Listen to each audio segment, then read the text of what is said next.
À Auxerre, le thermomètre s'est affolé aujourd'hui. 42 degrés relevés à 16h dans le centre-ville.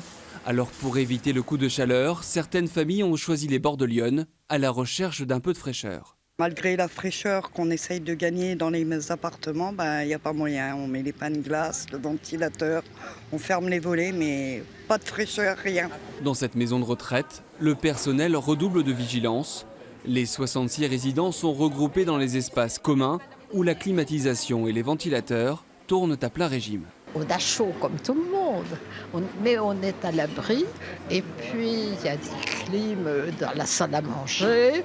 Et puis, on ne fait pas un travail de force. On est un peu peinard quand même. Un suivi régulier du taux d'hydratation des résidents est également réalisé par le personnel.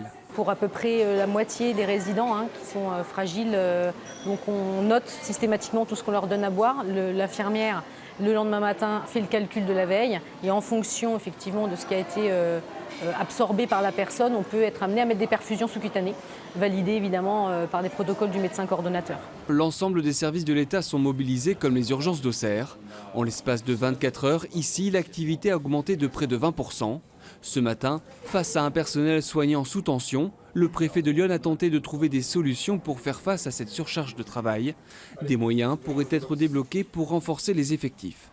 En raison du pic de chaleur, plusieurs manifestations culturelles ou sportives ont dû être annulées. La nuit prochaine s'annonce, elle, la plus étouffante de l'épisode caniculaire.